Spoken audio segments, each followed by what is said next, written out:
Hello everyone, welcome to Chetan Bharat learning. हम कर रहे थे हिस्ट्री के MCQs in our course mission prelims 2021। 2 sessions हमारे ऑलरेडी हो गए हैं। थर्ड सेशन आज स्टार्ट करते हैं 50 एमसीक्यूज का। फर्स्ट एमसीक्यू है आपका, the Cripps mission was an attempt by the British government. Cripps mission के कंटेक्स्ट में आपको क्वेश्चन है, extend communal representation to the imperial legislature, convince the Congress to join the central legislature, secure full Indian cooperation and support for their efforts in World War II, conclude the round table conferences successfully। क्यों Cripps mission भेजा गया था? कब भेजा गया था? 1942 में। World war 2 अपने पीक पे चल रही थी। अमेरिका ने भी वर्ल्ड वॉर 2 ज्वाइन कर ली थी। अमेरिकन प्रेशर था ब्रिटिश सरकार के ऊपर कि भाई आप इंडिया को कुछ मीनिंगफुल कंसेशंस क्यों नहीं देते। ब्रिटेन को ज़रूरत भी थी इंडिया की सपोर्ट की इन इट्स वॉर एफर्ट्स, लेकिन ब्रिटेन इंडिया को कोई मीनिंगफुल कंसेशंस देने के लिए तैयार नहीं थे। हमारे लीडर्स यही डिमांड कर रहे थे, हमें कोई मीनिंगफुल कंसेशंस दे दो तो हम आपको सपोर्ट कर देंगे। तो इंटरनेशनल प्रेशर भी था, ब्रिटेन की ज़रूरत भी थी। तो इंटरनेशनल प्रेशर को सेटिस्फाई करने के लिए US president Franklin D Roosevelt के जो प्रेशर था उनको सेटिस्फाई करने के लिए ब्रिटिश सरकार इंडिया में एक मिशन भेजती है जिसे हम बोलते हैं क्रिप्स मिशन। इसका पर्पस ये था to secure full Indian cooperation and support for their efforts in world war 2। C would be the right answer. Next, the proposal of the Cripps mission was that. अब कुछ statements दी हुई हैं Cripps के proposals के context में, हमने बताना है which of the statements are correct. An Indian union with a dominion status would be set up and it would be free to decide its relation with Commonwealth। एक बार हम dominion status दे देंगे, उसके बाद आप डिसाइड कर लेना कि क्या आपको करना है कॉमनवेल्थ के साथ, ब्रिटिश सरकार के साथ किस तरह के रिलेशंस मेंटेन करने हैं। क्या ये क्रिप्स ने बोला था? बिल्कुल क्रिप्स ने बोला था। एंड यहीं पर कांग्रेस लीडर्स को ऑब्जेक्शन भी थी कि आप क्या डोमिनियन स्टेटस की बातें कर रहे हो, हम तो कंप्लीट इंडिपेंडेंस की बात कर रहे हैं। After the end of World War I, a constituent assembly would be convened to frame a new constitution। अब ये devil is in the details, बहुत ध्यान से पढ़ना हमने स्टेटमेंट को। सारी स्टेटमेंट ठीक है, बस यहाँ पर वर्ल्ड वॉर 1 लिखा हुआ है। क्रिप्स मिशन कब आया था? वर्ल्ड वॉर 2 के टाइम पे आना चाहिए था। वर्ल्ड वॉर 2 लिखा हुआ है वर्ल्ड वॉर 1, बाकी स्टेटमेंट ठीक है, बट उसकी वजह से स्टेटमेंट हो जाएगी हमारी incorrect. Any province not willing to join the Indian Union could have a separate constitution and form a separate union। इसे बोला जाता था provincial opt-out clause कि अगर कोई प्रोविंस नहीं ज्वाइन करना चाहता यूनियन को तो वो अपना कॉन्स्टिट्यूशन भी बना सकता है, यूनियन से निकल के एक अपना सेपरेट यूनियन भी बना सकता है। बिल्कुल ये एक one of the provisions of Cripps mission थी। एंड कांग्रेस ने स्ट्रांगली इस प्रोविजन के अगेंस्ट ऑब्जेक्ट किया कि आप तो मुस्लिम लीग की डिमांड को ऑलमोस्ट अग्री ही कर रहे हो, एक्सेप्ट ही कर रहे हो। तो ये दोनों हमारे क्रिप्स के प्रपोजल्स थे। आंसर आ जाएगा 1 and 3 only, B. Next, Why Indian National Congress leaders were not satisfied with the Cripps mission's proposals। अब उसी कंटेक्स्ट में एक तो प्रोविंशियल ऑप्ट आउट क्लॉज हो गया, एक डोमिनियन स्टेटस वाली बात हो गई। अब देखते हैं हमें ऑप्शंस में क्या दिया हुआ है। Cripps mission did not address the issue of separate electorates, ऐसा कुछ नहीं था। Cripps mission did not deliberate any matter with the Indian leaders and propose unilateral measures, ऐसा भी नहीं है। क्रिप्स ने बाकायदा डिस्कशंस वगैरह की थी। Leaders wanted full independence rather than a dominion status, इसी की हमने बात की थी लास्ट क्वेश्चन में। तो that was one explanation why the offer was rejected.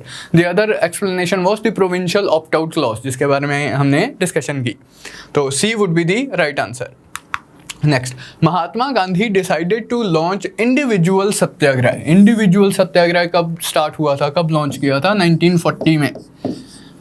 Due to dissatisfaction with, क्यों महात्मा गांधी ने इंडिविजुअल सत्याग्रह लॉन्च किया?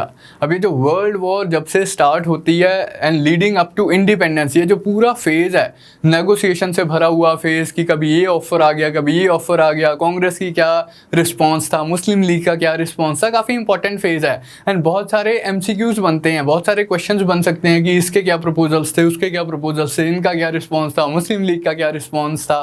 तो ये सारी चीज़ें। अब इंडिविजुअल सत्याग्रह क्यों गांधी जी ने स्टार्ट किया? गवर्नमेंट ऑफ इंडिया एक्ट किसके अगेंस्ट स्टार्ट किया था, किससे डिससेटिस्फाई हो गए? Government of India act 1935 which eroded the autonomy of local bodies, ऐसा नहीं था। Religious intolerance in the country side, August offer made by the British during the course of second world war state of untouchables in the country. क्या इसका correct answer होना चाहिए? Answer है इसका सी, the August offer made by viceroy Linlithgow. जब second world war start होती है, British सरकार वाइसरॉय लिनलिथगो इंडियन लीडर से बिना पूछे इंडिया को सेकेंड वर्ल्ड वॉर में पार्टी घोषित कर देते हैं। कांग्रेस लीडर्स इस बात का ऑफेंस ले जाते हैं एंड राइटली सो, वो रिज़ाइन कर देते हैं अपनी इलेक्टेड मिनिस्ट्रीज से। कह रहे अगर हमसे कुछ पूछना ही नहीं है तो फिर हम मिनिस्ट्रीज में हमें बिठाया क्यों हुआ है, ये ढोंग क्यों कर रहे हो डेमोक्रेसी का, हम रिज़ाइन कर देते हैं अपनी मिनिस्ट्रीज से। एंड अब ब्रिटिश सरकार खुद ही लड़ती रहे। आइडियोलॉजिकली हम ब्रिटिश सरकार को सपोर्ट कर रहे हैं, लेकिन ब्रिटिश सरकार बहुत ही ऑटोक्रेटिक मैनर में एक्ट कर रही है, इसलिए हम ब्रिटिश सरकार की एक्चुअल सपोर्ट नहीं करेंगे। ब्रिटिश सरकार अपनी लड़ाई खुद ही लड़ती रहे। अगर ब्रिटिश सरकार चाहती है कि इंडियन लीडर्स उन्हें सपोर्ट करें तो ब्रिटिश सरकार हमें कुछ मीनिंगफुल कंसेशंस दे। ब्रिटिश सरकार देती है अपना ऑगस्ट ऑफर, वाइसरॉय लिनलिथगो देते हैं अपना ऑगस्ट ऑफर, लेकिन इस ऑफर के जो प्रोविजंस थे हमें एक्सेप्टेबल नहीं थे। वही डोमिनियन स्टेटस वॉर के बाद देखेंगे क्या करना है क्या नहीं करना, तो हमारे लीडर्स ने रिजेक्ट कर दिया। एंड इसके रिस्पॉन्स में गांधी जी स्टार्ट करते हैं इंडिविजुअल सत्याग्रह कि यार ब्रिटिश तो सीरियस ही नहीं है कुछ हमें कंसेशंस देने के कंटेक्स्ट में, तो answer would be C. With reference to individual satyagraha हमें कुछ स्टेटमेंट्स दी हुई हैं। It was launched with an aim to seek independence and self governance. Women did not participate in the individual satyagraha. Gandhi himself chose the first few individual satyagrahis. अब इनमें से जो first point है, as such individual सत्याग्रह का कोई ऐसा large M नहीं था कि हमने इंडिपेंडेंस लेनी है, सेल्फ गवर्नेंस लेनी है। सिंपली एक सिंबॉलिक प्रोटेस्ट थी ताकि हम दुनिया को दिखा सकें भाई इंडिया होल हार्टेडली ब्रिटिश को सपोर्ट नहीं कर रहा है।